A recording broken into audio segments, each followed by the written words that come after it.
Brian Mast is a Republican congressman from Florida, member of the House Foreign Affairs Committee, and Army veteran. Congressman Mast, where to begin? There's so much to get our arms around here. I want to start here. Lucas Tomlinson reporting from the Pentagon that our men and women in uniform are not allowed to go outside or even try to get outside that Taliban perimeter to go get Americans. Yet I'm reading reports about French troops who are doing just that. What do you make of that? What's your reaction to that? It's so dangerous in this respect. It's very clear the Biden administration's objective is always optics. They were probably trying to do this because they wanted the optics of being out before 9/11. Now they're trying to keep those optics of this is, quote, not a combat mission.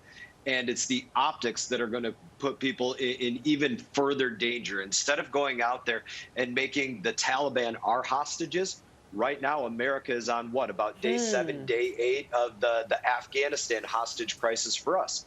And until we flip that scenario back to where it was prior to this, we can't safely get our people out. And let me expand on this just a little bit more. We gave up the most secure airbase, Bagram, probably in the world, for a totally non-secure airbase. We heard President Biden say we gave them the most advanced weaponry. So every minute that goes by, they're understanding their capabilities further and further. What do they have to shoot down an aircraft from surface to air? What drone capabilities did they pick up by taking over that U.S. military equipment that they can fly into an aircraft, given that they're going to be flying thousands of Americans and others out of this situation? It can rapidly deteriorate if we don't make them our hostages.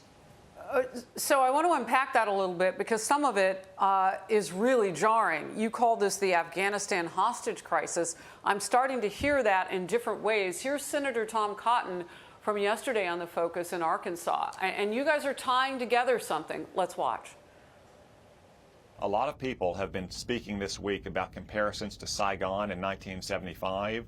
What increasingly worries me is the scenario of Tehran in 1979, when 52 hostages held by the Ayatollah paralyzed American foreign policy for more than a year. Imagine if the Taliban has effective hostage control of thousands of Americans who are stranded in Afghanistan. It would be a catastrophe.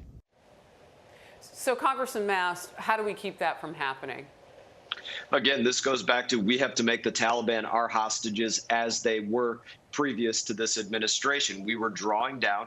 We need to go back there and take control of the places that create that situation. We had the most secure embassy in the world, the most air base in the world. Until we get out there beyond this line, we're losing the high ground. We don't have the high ground.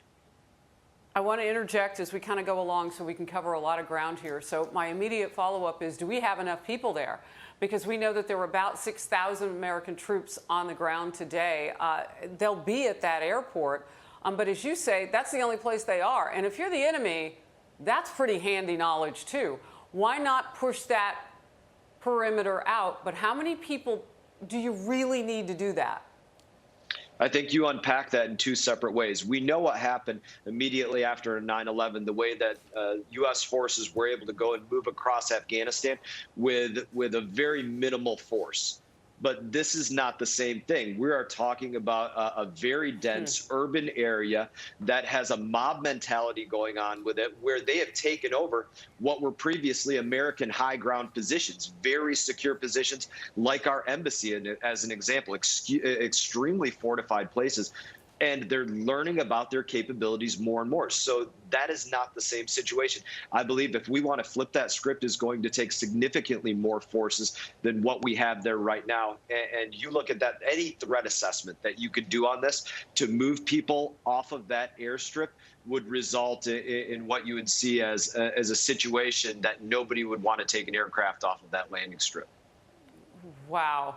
And you've told us so much with that information, too, and I know you know on the ground. So are there areas where there are American citizens that are in areas where they just simply can't even move? I'm curious to know about the landscape now, because we aren't getting real crisp numbers of how many American citizens are outside that perimeter at Kabul airport. And I would imagine, I mean, I'm not a mission creator like you, but don't you kind of have to know how many people you have to go get?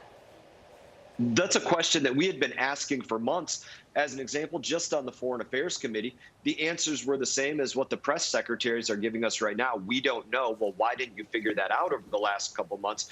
But to your question about getting those people out of there, yeah, we have to know exactly where they were. My office is receiving messages in real time. I'm in this hotel. I'm in this hotel room. They're going door to door here. We're looking at this out of this place. I separated from my family and moved them to this pomegranate orchard. I'm in this heroin field. We're going from this place. If we can get across the Hindu Kush, could we be seen at this embassy? What if we cross the China border here? Would that be a possibility? You know, the individuals that are on the ground there are trying to play out every possible scenario, because they're also sending messages saying, I got as close as 10 to 20 meters from the Marines on the ground there, and I was worried that I was going to get captured because I saw these people pulling in. These are real-time messages that we are receiving from first and second hand sources that are sending them to us saying, can you send this to the State Department? Can you get this to one of the Marines on the perimeter there? Absolutely. It's literally that specific. Can you get this to the Marine on the ground there? Can you show them this picture of me with this U.S. commander and my State Department paperwork so that they will let me in? Yeah, I mean, you talk about the potential for hostage taking. I'm thinking of who potentially could be involved right now. And that type of specificity means that somebody who's got tech capabilities, like a China or a Russia, can they intercept our messages? I don't want to make this bigger than what it is, but come on. We know that our own government wants to work with tech companies to watch us. What's possible? Just real quickly, could you factor that in? Yeah, well, we know for a fact right now, messages that we're not receiving through encrypted coding. They're not secure messages in that way. Right. These people are trying to find any way possible.